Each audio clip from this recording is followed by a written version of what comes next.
Your Steve Jones Show podcast is loading now. The Steve Jones Show podcast is sponsored by Sunbury Motors, North 4th Street in Sunbury, and Sunbury Motors Kia, routes 11 and 15 in Hummel's Wharf.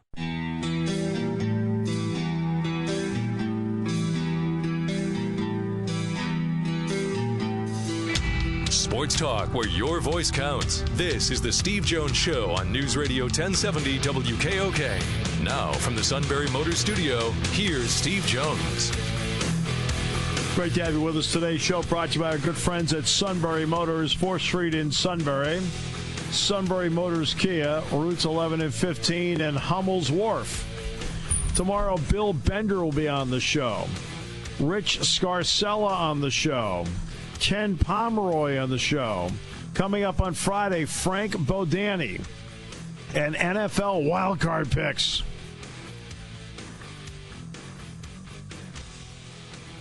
All right. Yeah, we can't glide through this weekend. There's going to be some tough picks.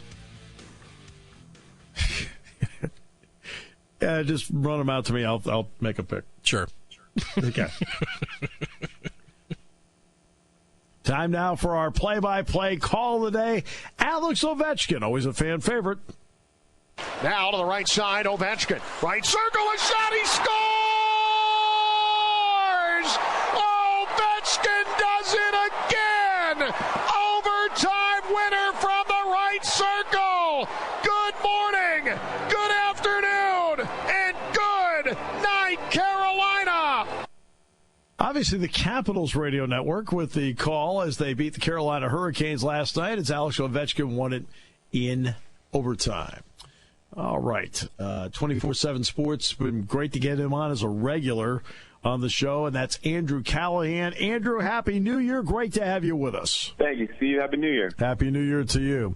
We'll do this in two parts. Ball part, then go to the basketball part. Dick Girardi had texted me right after the Fiesta Bowl. He said, that's the most lopsided 7-point I've ever seen. What did you think watching it?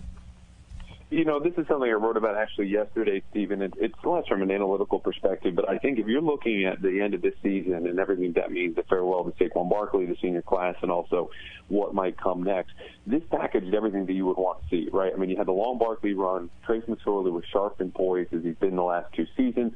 Defensively, a complete team effort. I mean, Marcus Allen leads in tackles, wins MVP, no big play, but everyone did their job. The special teams had great field position, so it was the best of the last two seasons. And then a glimpse at the future. Miles Sanders had a career high in snaps. The offensive line got the kind of push people have been waiting for them to generate. In the pass rush, I mean, you had great performances there from Sharif Miller, even only in one half. Kevin Gibbons, Flash, both of them are going to be back. And Yetur Gross-Matos. So it was the best of both worlds, both the past and what should be coming up next in 2018. In fact, in the post-game show, I said I think we saw past, present, and future in this game this evening. And my past was talking about the James Franklin era, the first 2 years where a lot of the key players were recruited. McSorley was even in that first recruiting class. Present by winning 20 of your last 23. Future because so many key players are going to need in conjunction with the recruiting class. Now gave that glimpse. That's how I phrased it after the game. Yeah, and I would completely agree. It's going to be interesting, too, because I think the one player who will be able to string all that together is McSorley. And you look at this game where obviously so much of it fell on his shoulders on third down. Everyone's heard the stat, 12-12 for 193 yards and a couple of touchdowns.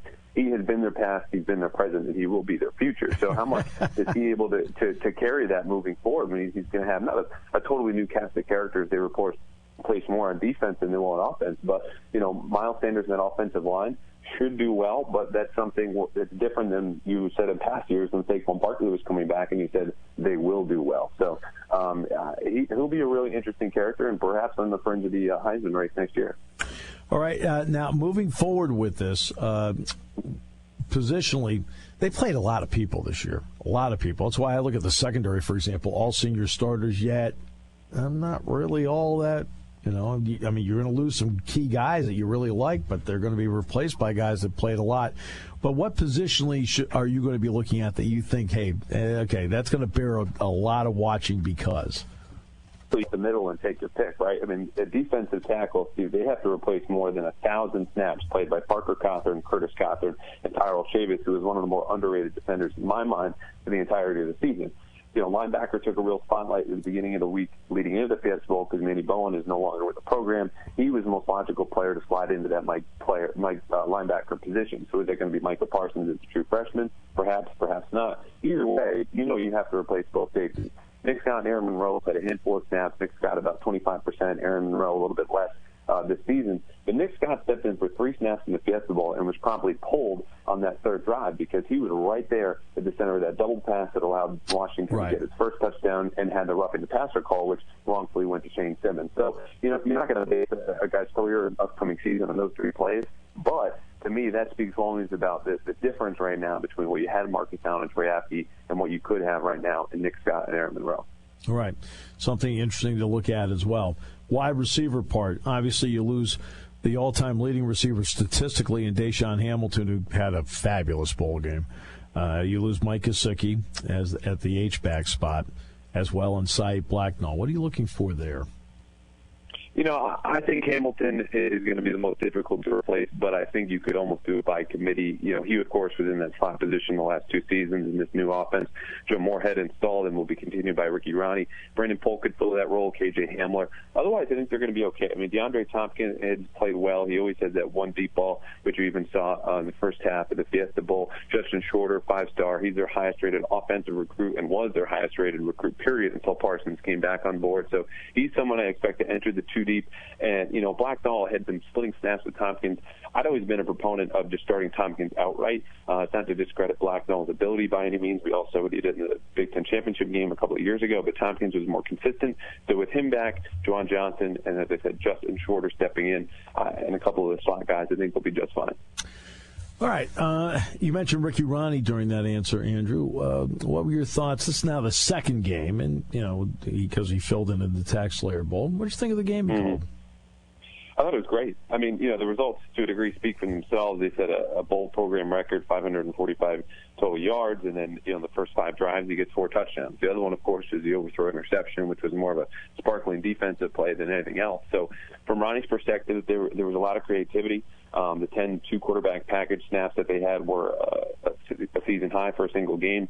I don't think that'll play a huge role. It might not even be possible if Tommy Stevens transfers. But, Ronnie impressed, and I think he's definitely shown that he's going to put his own fingerprints on this. He's going to have input from the assistants. But, I don't even have to say much more than I already have, right? I mean, the 545 yards, 35 points, which arguably should have been more. A large credit to him and just putting, his players in the best position, and obviously they executed.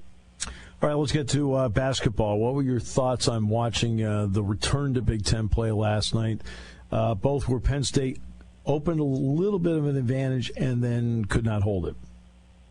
Yeah, I'm not one for kind of, new year, same team, but it's hard to watch this team and not think about last year or the years prior. I mean, they had the experience that it was supposedly lacking a year ago. You want to give them more slack. There's obviously talent, and they're recruiting at the level that they need to. But, in the last stretch there when Maryland's able to pull away, mind you, a hurt Maryland team, yes, they're at home, but this is a game Penn State's had circled on its schedule basically since that tough Wisconsin loss a month ago. They're not able to pull through late. I think it speaks to the fact that their bench still has not been able to produce offensively, and you've got guys like Josh Reeves and Tony Carr playing 37 minutes. That's going to wear on you, and I think you saw that most late. They're certainly well-conditioned athletes, but seeing all of the trouble in the practice at some point takes a toll, and no coach in the country is going to be looking to play their guys that amount of minutes. So, I think that would only snowball further that you go into the season, but they've got to be able to close these games because, they need to make a statement sooner or later, or you could have bigger changes within the program. Do you, when you look at Tony Carr, he had 23 shots to get his 16 points last night. You and I both know that's not a good night. So when you look at Tony Carr, what does he need to do when you watch him? Does he need to get more people involved and not just take it upon his own shoulders at times?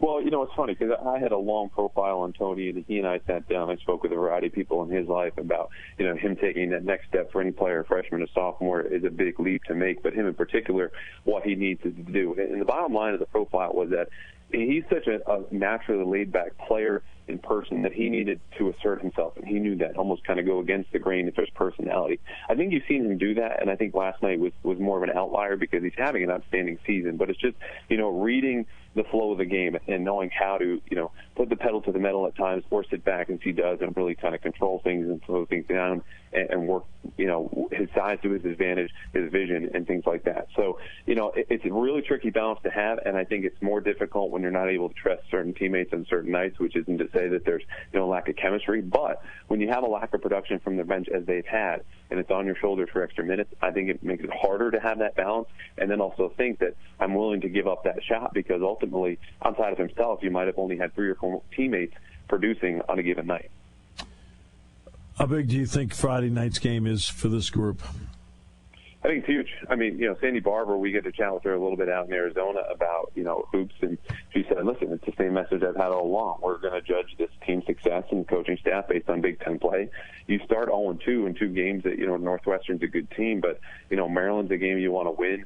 You were 1-1 with that tough loss to Wisconsin. You fall to 1-3, Steve. I mean, this team was really shooting for about 9-9, maybe 10-8. I think it only gets harder when you still got the likes of a Purdue, a Michigan State further on the road, and a lot of other road trips that you just go, I'm not sure I can make on a win. And you wonder what it does to a team psyche, because it's not only just this year they've been losing these close games. We saw it a year ago, and it's a young team. So there's really not a whole lot of time. I'm not going to qualify it as a must-win, but it's pretty close. Yeah, no, it's a big game. It is a big game coming up on Friday night.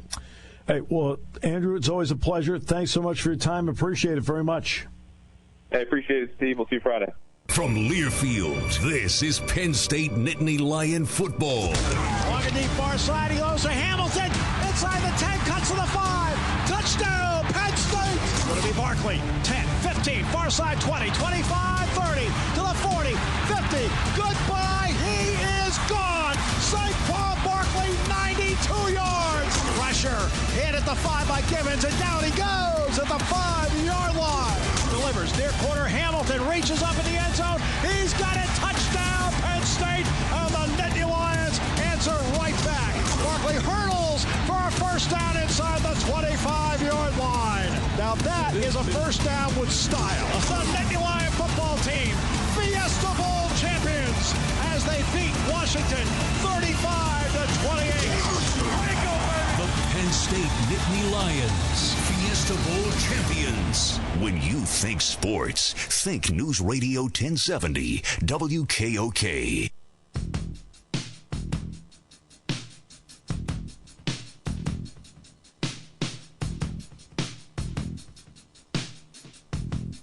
Well, he's going to take that first down with style to the NFL.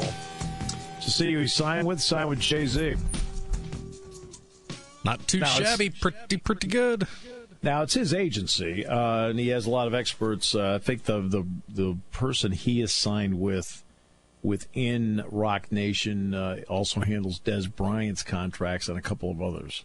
So, only a matter of time he'll be going to his first Beyonce concert. Yeah, well, but this is somebody asked me, he's like, Jay-Z. I said, oh, look, I could care less what he wants to call himself.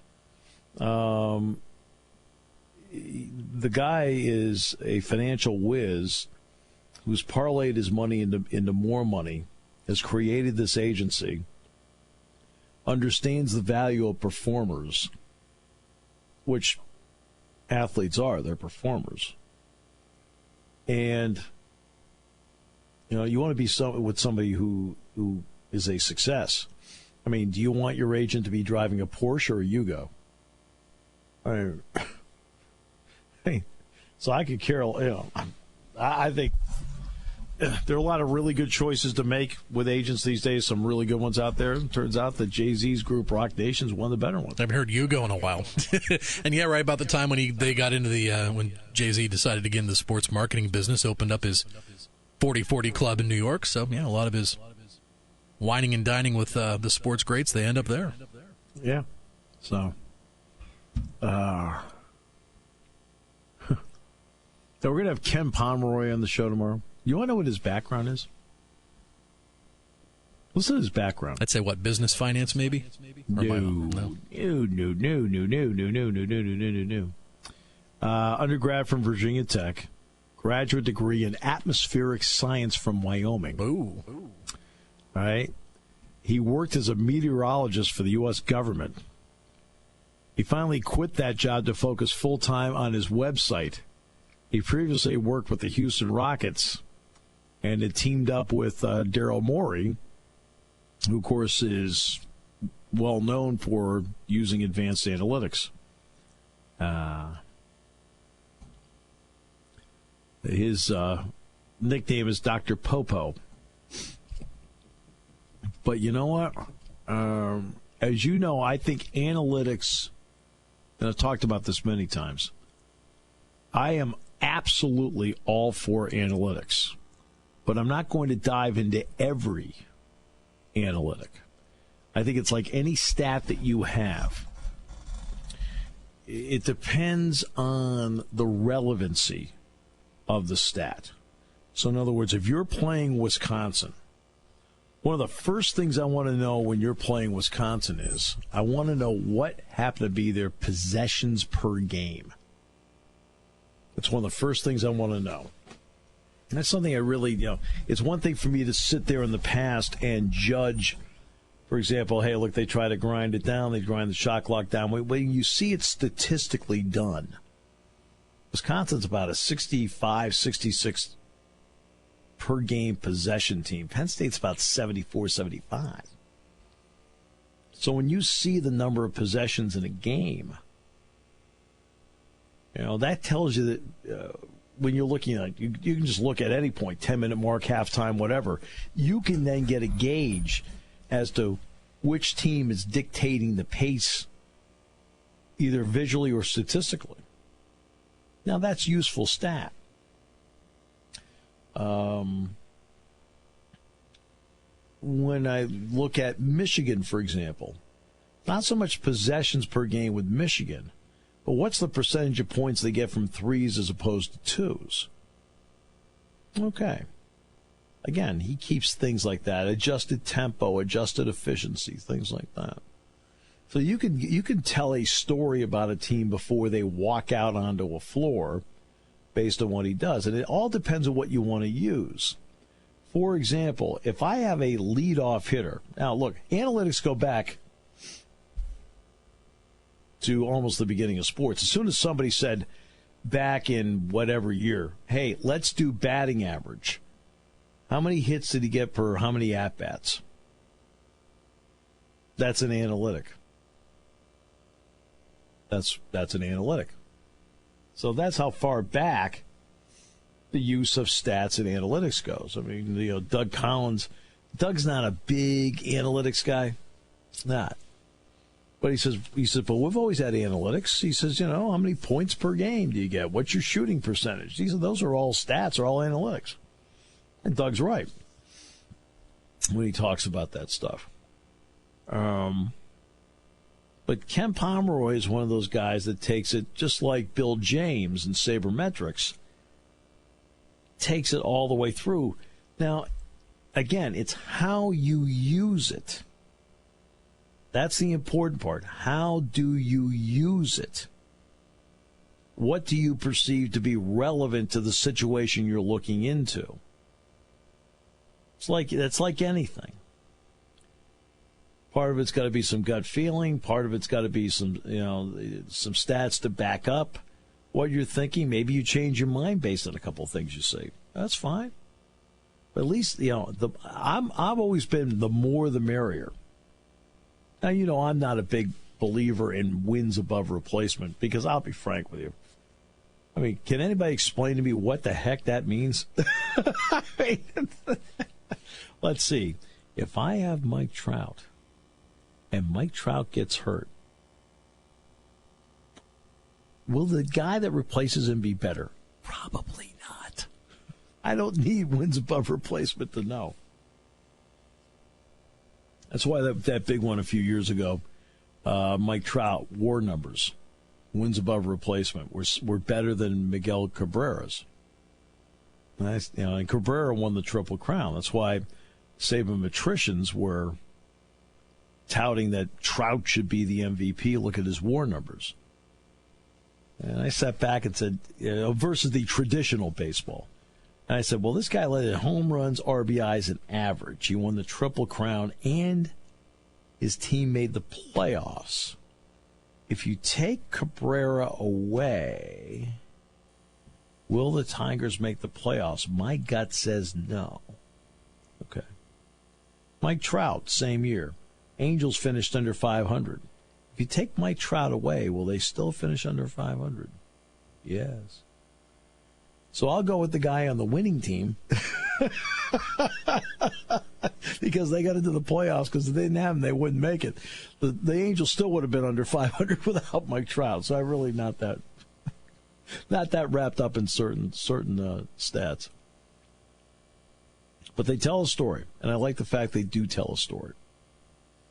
Because you want to go in my job armed with as much information as possible, and then you make decisions. Like I tell my class all the time, I have so much information on charts.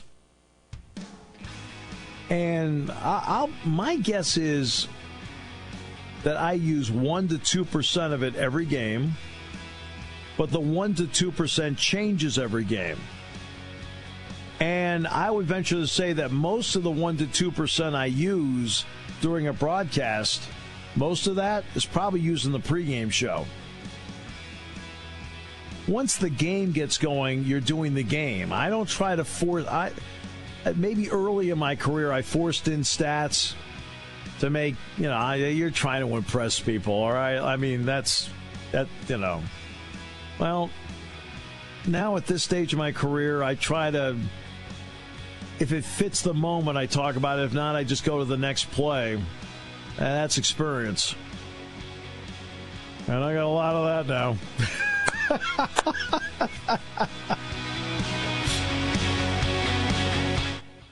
Taking your calls at 800-795-9565. This is the Steve Jones Show on News Radio 1070 WKOK. Now from the Sunbury Motors Studio, here's Steve Jones. Welcome. Great to have you with us on this. Well, actually, it's a little warmer today, wasn't it?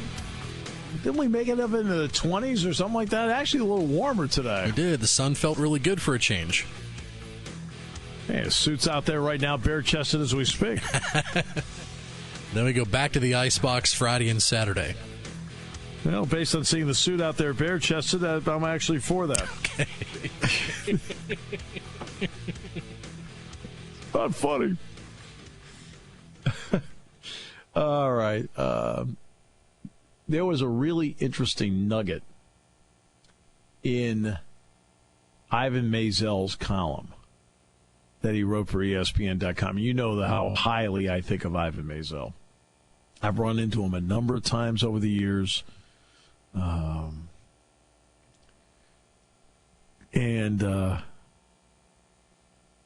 Just genuinely like and respect him very much. And obviously he's been through a lot. He lost his son a couple of years ago. Last time I saw Ivan, I think it was at the Ohio State game. And first thing I asked him is I want to make sure, that he's doing all right. At least the best he could, for goodness sakes. I mean, it's just, there's as I said to him, I said, he said, darn well, I said, there's nothing I can say to you that's going to, change anything except let you know how much I care. Well, he's a great writer. I mean, not a good writer. He's a great writer. And he was writing about how Atlanta, which is where the national championship game will be, has transformed itself into this college football mecca. Now, think about, it's the central location for the ACC, central location for the SEC. And as much as we talk about this as a home game for Georgia, because for obvious reasons, the drive from Birmingham and Tuscaloosa is 3 hours. Not bad. All right. Well, in this article, he slipped in a very interesting tidbit that Rutgers was only invited to the Big Ten after Georgia Tech said no and turned it down. So you know darn well, every time I make a trip to Piscataway, I'm going to be thinking about that. Hey, Jack, Dick, we could have been going to Atlanta. We could be eating over at the Varsity right now. Instead of World of Beer in Piscataway. Oh, my goodness. But how about that little tidbit? Love that. I always love those restaurant shows on Food Network and Travel Channel. I remember seeing a segment for the Varsity, and they'd always yell, "What do you have? What do you have? What do you have?" Oh, I know. No, I've eaten at the Varsity several times. That'd be a bucket list thing for me. Oh, no, the Varsity's cool. I like it. I like the Varsity. So, yeah, that's coming up on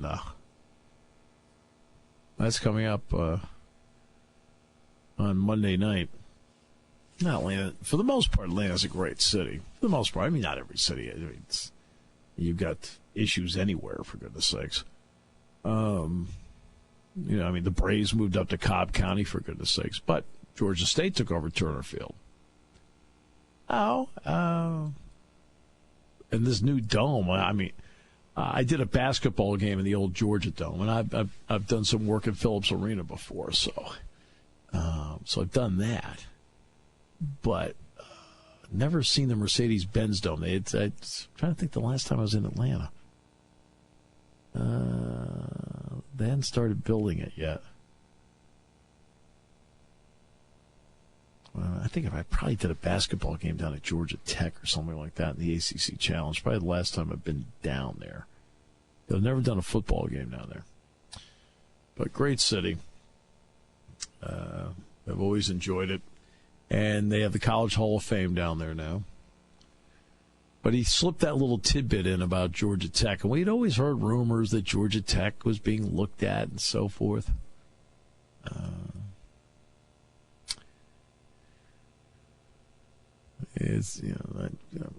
I think most everybody knows by now that Penn State, of course, had entered into talking with the Big Ten back in the late 80s.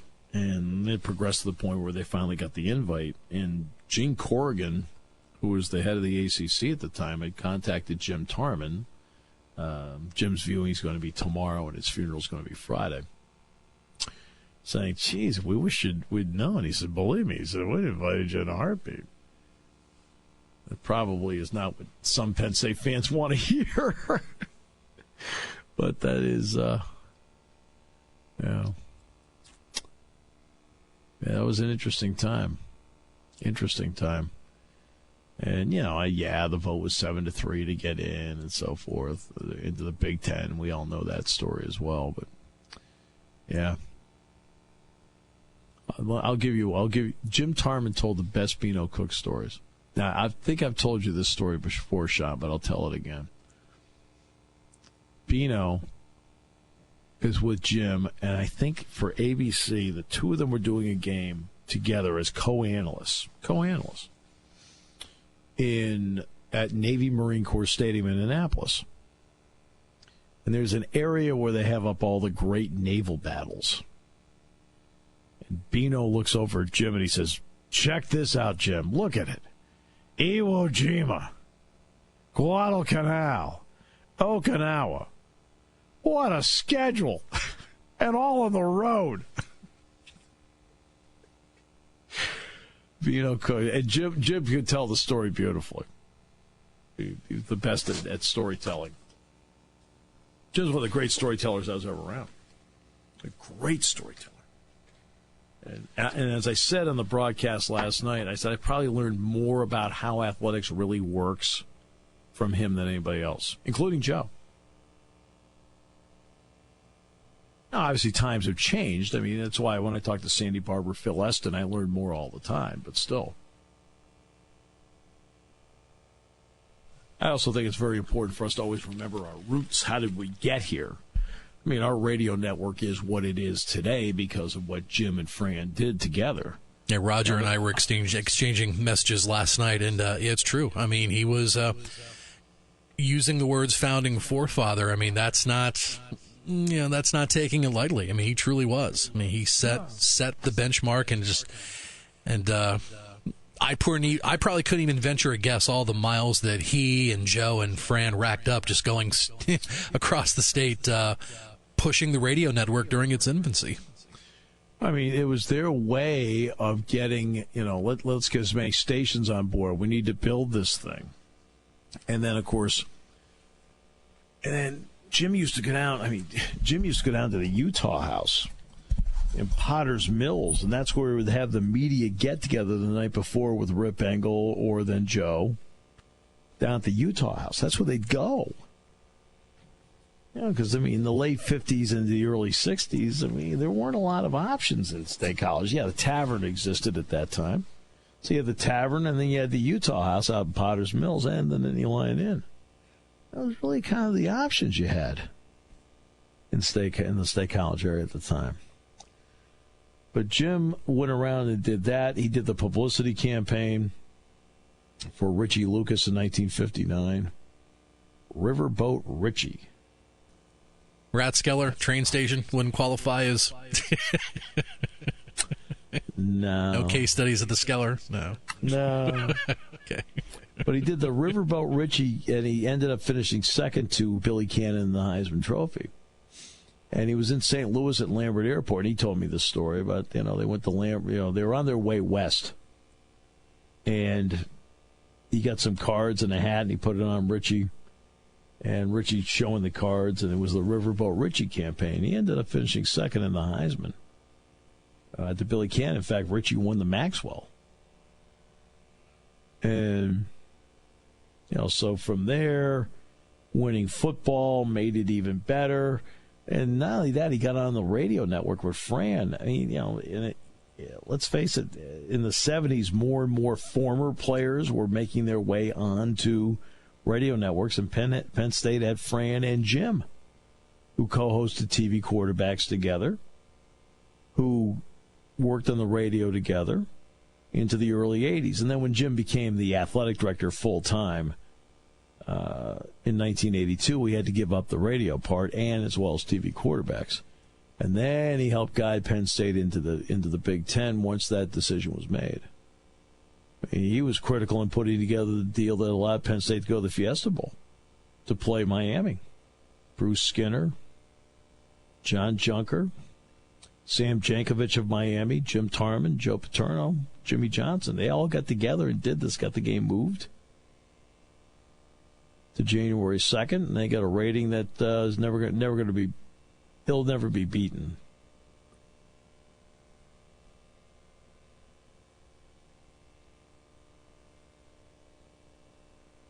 So, yeah, a really important figure. And obviously Jeff works with us all the time. And Jeff has his dad's work ethic and has his know-how and his knowledge. And we're lucky with that. We have him on our radio network. That's for darn sure.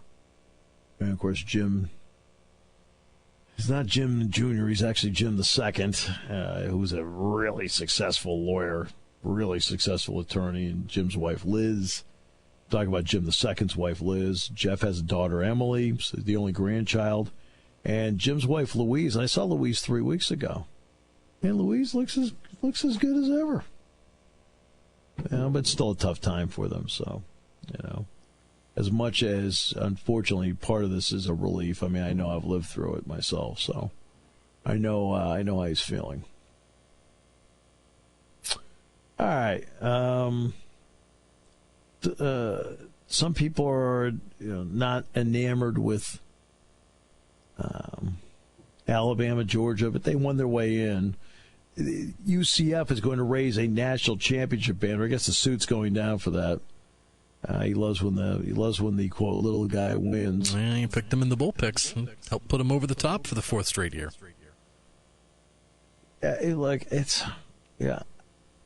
He's still salty over not getting the Arkansas State game correct last year. We're talking over a year ago. He still pined over that yesterday when he barged in the studio. I'm not kidding you. That doesn't surprise you at all. I think I speak for the audience. I don't care. Me neither. I'm like, move on. You're winning. I don't care. What UCF put together a great season. Here's the issue, though, that there's just some common sense to it. All right? where is it on your schedule when you played Michigan, Ohio State, Michigan State back to back to back? That's what I want to know. Where is that part? Where's that gauntlet for you? Hey, there is no gauntlet. What's your gauntlet? Temple, SMU, and, I don't know, Southern Mississippi? That's your gauntlet? I don't know how Scott Frost did it, to be honest with you. I mean, just going back and forth when, you think about that early recruiting period that he had to take care of with Nebraska and and bowl preparation for Central Florida. I mean, just give him and I heard he wasn't 100%, wasn't feeling well, battling, he was sick or had the flu or something for a good number of days. Well, you've got the early signing period, and which was December 20th. Well, from December 20th till the game, he could lock in on the game. Right? I mean, the early sign period was December 20th. So he probably did a lot of recruiting for Nebraska while doing some game prep for UCF. But then once the 20th came and went and Nebraska signed its class, he probably was able to go over and lock right in on what UCF was doing. Look, they had a great season. He did a great job. He's got some great athletes and the whole thing. But where's the gauntlet? Where is it? See, that's the problem that the Group of Six has. Group of Six has the problem is there's no gauntlet. Hey, you don't play Michigan, Ohio State, Michigan State back to back to back. You just don't. And it's more than just you're playing the gauntlet. You get guys hurt when you play teams like that.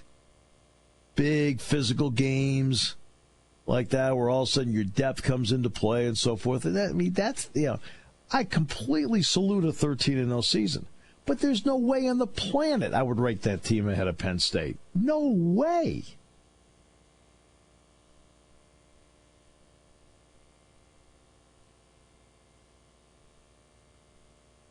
I don't care if they beat Auburn or not. Once again, so you got to remember the other part too is that usually the team going into that game that's facing them is coming off a loss. You notice that, right? When the Group of Six team plays a Power 5 team, okay, the Power 5 team's coming off a loss.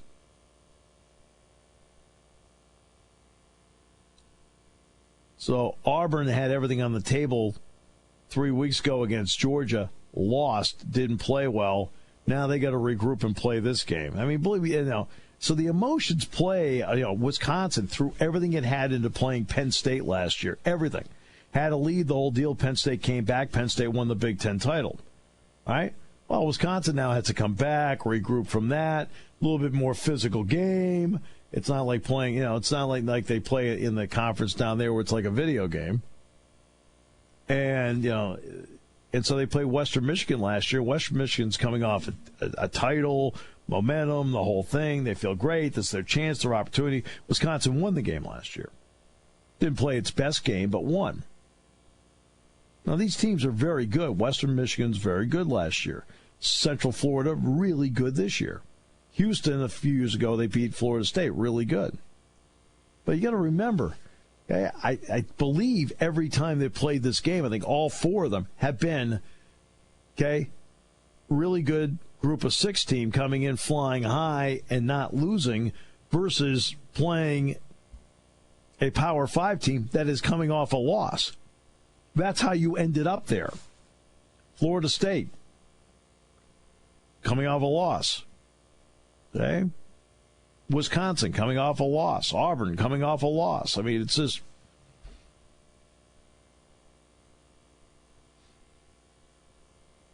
those are just facts. And, again, I don't blame them for raising a national championship banner. That's great. They didn't lose a game. Fine by me. I don't care. That's a real tribute to a group that played great. Played great football, and a lot of people were rooting for them. I'm going to guess that the ratings on it were exponentially lower than the Fiesta Bowl, which then tells its own story. Now, I think the Rose Bowl probably had an awesome rating, and I'm going to guess that the Sugar Bowl had a really good rating. I'm going to guess the Peach Bowl, no. Again, Cinderella is really fun until you get to watch the game. All right, we'll come back with more in a moment as we continue on News Radio 1070 WKOK, brought to you by our good friends at Sunbury Motors. When it comes to car buying, there's the other guy's way, and then there's the SMC way. The other guys force you into a vehicle you really don't want. The Sunbury Motors way lets you take the time you need to browse, ask questions, and take the test drive and think on it. For over 100 years, the Mertz family and all their employees have made your experience the most pleasant one you'll ever have. The other guys won't offer you the best price for your trade, no matter how much they say they will. The SMC way is their promise to provide you with the most money the market shows your vehicle is worth. The SMC way is to offer you all applicable factory rebates on new vehicles and generous discounts. Looking for a pre-owned vehicle? The SMC way checks each vehicle in a 200-mile radius to determine the lowest price, then beat it. It's the lowest price promise, just part of the SMC way. The choice is up to you, the other guy's way or the SMC way. The SMC way wins every time. Sunbury Motors Company in the North 4th Street Auto Plaza, Sunbury, and at sunburymotors.com. Selling more cars and satisfying more customers for over 100 years.